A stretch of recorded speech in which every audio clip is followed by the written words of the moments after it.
Tak, vítám tady všechny u kanálu Světlonož 19 a už jsme tady opět s výkladama andělů. Tak, je pátek 7. března. Pro všechny muže připomínám, že zítra je 8. že máme všechny ženy svátek. Jo, tak nezapomeňte na kytičku. On to potěší každou ženu. Tak, já budu vykládat vlastně tady z těchto karet poslové radosti. Hodíme si jednoho andělka, tady toho denního andělka, ale především si vytáhneme tady ty karty andělů, tady tyhle velký. Tak jdeme na to, aby jsme to nezdržovali. Tak, doufám, že jste všem plní sny. Ty, který si přáli dlouhodobě, jak to bylo ve středu, toho 5. Můžete se podívat kdykoliv na ty andělé. Jo, v podstatě to bude platit stále. A podívejme se, anděl přání vypadl sám od sebe. Tak jo, tak anděl přání. Tak buď si tady někdo hodně něco přeje, ale já si myslím, že vaše přání budou co nevidět splněny, jo. Brzy se ti vyplní toužební přání. Tak já vám to říkám stále do kolečka. Věřte, přejte si a ono se začnou dít divy, jo. Začnou se dít hrozný změny. Jo, jděte na to sluníčko, i když teďka tam nemáme tu ozonovou díru, teda je bez toho, tak se hlavně nezapomeňte namazat, protože to slunko do konce týdne bude hrozně ostrý. Takže já jsem byla taky vlastně v pasohlávkách v Aqualandu Moravia, ale to bylo jakože úžasný relax, jako jo. To vám teda povím, protože jsem byla vlastně celý den venku. Ta voda tam má 38 stupňů, všude je slaná voda. To asi ví každý, kdo tam jezdí, protože to vřídlo je vlastně pod Pálavou. Ono se tvrdí, že tam je jedno obrovský slaný jezero pod celou Pálavou a tam vlastně oni berou tu vodu, tak stejně Aila vedle, ta rakouská vesnice Lá. Tam jsme v podstatě jezdili všichni Brňáci celou dobu, než postavili Aqualand pasohlávky, Aqualand Moravia, tak se jezdilo tam. Ale oni berou z té stejné vody všechno. Tak jenom jsem vám chtěla, nedělám samozřejmě reklamu nikomu. Já to mám hrozně ráda, protože vy ležíte v té vodě, na vás svítí to sluníčko, máte výhled na další ty jezera pod Pálavou, přímo z té vody a hlavně na tu Pálavu a je to obrovský relax. Teda tentokrát po mě tam šlapaly děti, protože jsou ještě někde prázdniny. Tak to nebyl až takovýhle úplný relax, ale doporučuji tam jít hlavně ve všední den. To tam není tak přeplněný. Tak, to byla jenom taková nabídka nebo nápad pro ty, kdo tam ještě nebyli. Tak a vrhneme se teda na anděla přání, milí přátelé. Dneska to máme všechno od Tak, posílejte svá přání, ať se mohou splnit. Anděl přání vás prosí, abyste mysleli na své nejvroucnější přání a v duchu si ho namalovali jako obrázek. Svou představu oživte tím, že zamícháte nejkrásnější barvy. Zapojte do ní také pocit, jaký byste rádi zažili, až se vám přání splní. Pozorně si všimněte, jak vás jeho uskutečnění naplňuje štěstím. Anděl přání je dnes po vašem boku, aby svou přítomností, kontaktem a doprovodem vám a vašemu přání propůjčil křídla. Tak budete moct svou představu, kterou pevně třímáte, nakonec vypustit. Jak by se jinak mohlo přání splnit, když ho v sobě zadržíte nebo zadržujete stále? Propůjčte tedy svému nejvroucnějšímu přání křídla. K tomu si představte, jak ho zavěsíte na balón a jeho pomocí pošlete andělovi přání. Ten udělá všechno, co je v jeho silách, aby se přání uskutečnilo. Předá je do vesmíru, který po ničem netouží víc, než vaše přání s láskou splnit. Andělovo duchovní poselství zní takhle. Mohu pro tebe něco udělat? Můj příteli, právě jsem na cestě do vesmíru.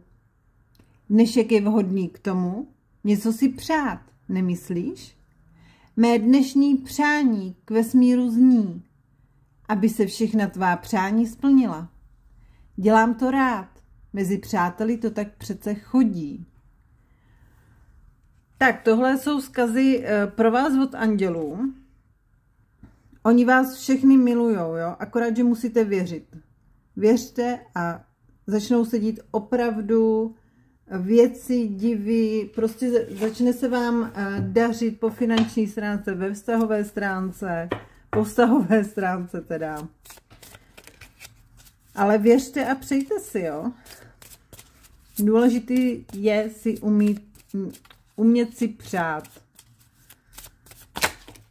Ježišku, to tak tenhle teda vyletěl. Tenhle vyletěl teda rychle.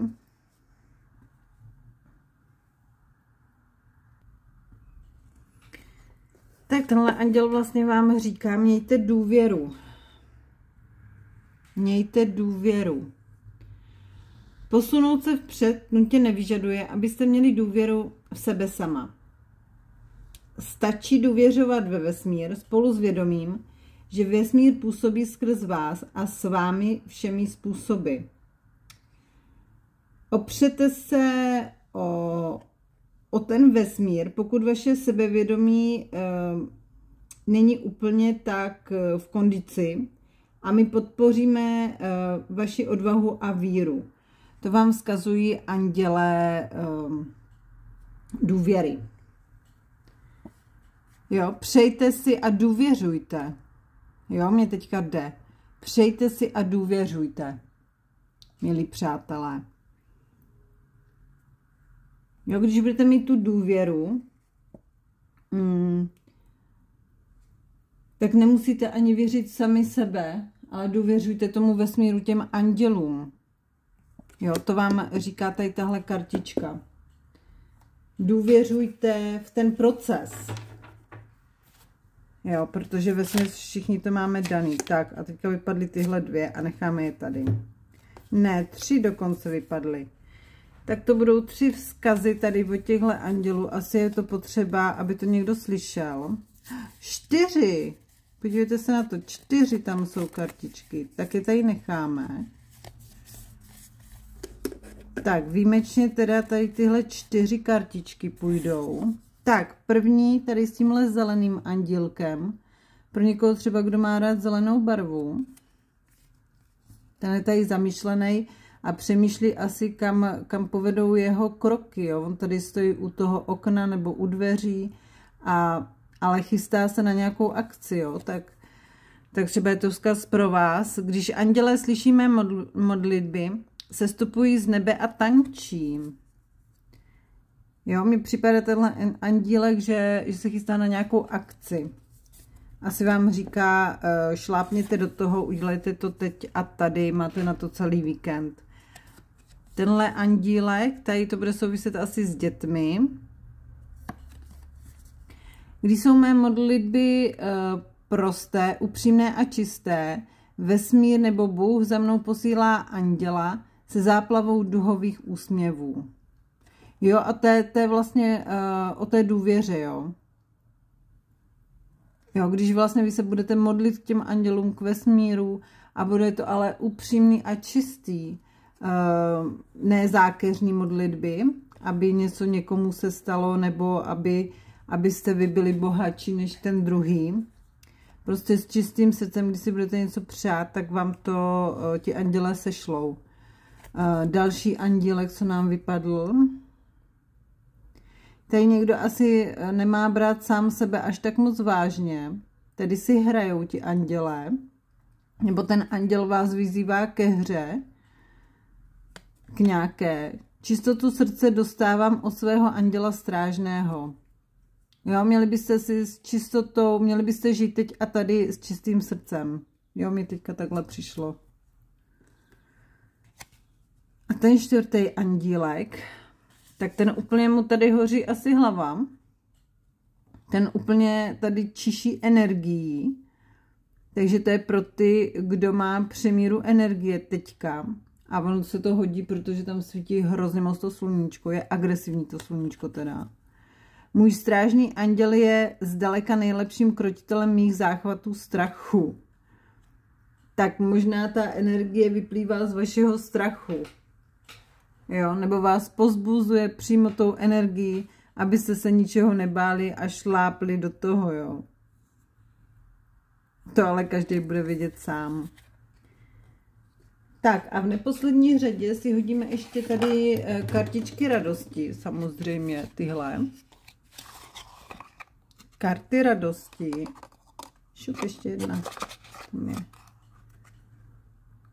Nevím ani, jestli ještě jsou k dostání nebo ne.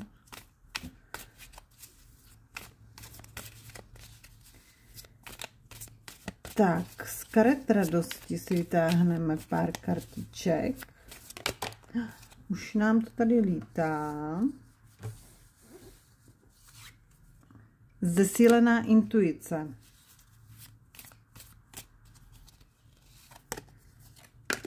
Odpočinek. To se hodí, je pátek.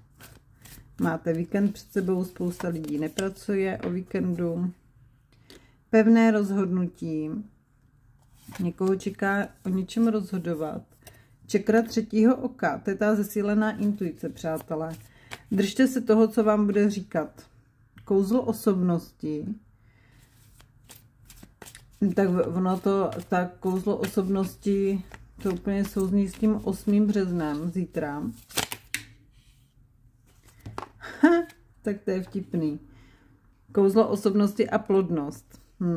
Tak třeba na někoho čeká zítra to vaše přání.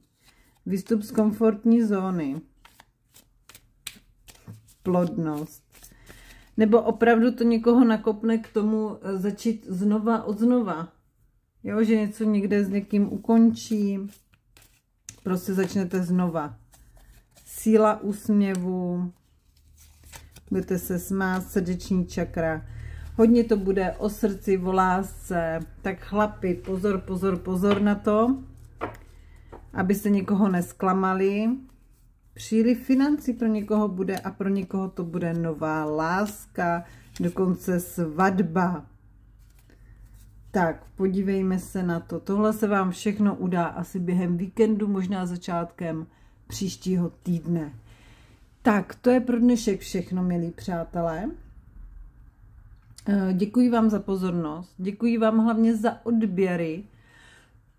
Už jsme obrovská komunita, takže děkuji vám hrozně moc za tohle, za komentáře. Pište, kdyby se chtěli někdo osobní výklad na někoho nebo pro sebe, tak samozřejmě mě napište do e-mailu, dám ho na konec videa.